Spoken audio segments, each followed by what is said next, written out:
Welcome to Whips in the Dungeon 101.6. I'm excited because today we finally get to Singletail. But for a brief moment, let's review where we've been. We started with the most common whip in the dungeon, a flogger. As we all know, adults learn quicker by applying experience that they've already acquired to the application to a new learning project. So since most people have most of their experience with floggers, we started with floggers. And we learned 4 techniques: the bow and arrow, the over the shoulder, the horizontal throw, and the forward figure 8. Trying to keep all 100 to 120 tails together. So if you can keep 120 tails together, you should be able to keep 9 tails together.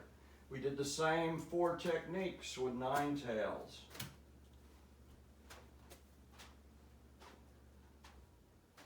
And if you can keep 9 tails together, you should be able to keep 2 tails together easier with a quirt. Same 4 techniques with the quirt. Bow and arrow, over the shoulder, horizontal, and of course the forward figure 8. So if we can keep 120 tails together, we should be able to keep 1 tail together with a single tail using similar techniques, okay? When we think of singletail in the scene, we think of a dog signal whip, usually a short whip, 3, 4, 5 foot long. But in my book and in my paradigm, I designate singletails as any tail that ends with 1 whip, because it has a single tail. So the very first singletail we're going to start with is a Dragontail. The Dragontail in its simplest form is a piece of leather that's been rolled around a handle. And really nice Dragontails have a really nice handle and are made with extremely nice Italian leather. This one is adequate. We're going to use the same 4 techniques: bow and arrow, over the shoulder, horizontal, and forward figure 8.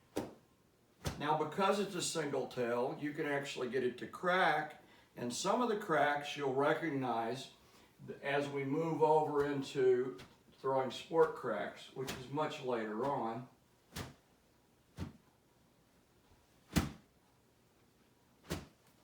So that ends our first video on Dragontail and Singletail. And the key word today is pommel. The heel knot of the whip goes by several synonymous names. We could call it a Turk's head. We could call it a heel knot for the location of the knot being on the heel of the whip, or we could call it a pommel. Pommel's today's word.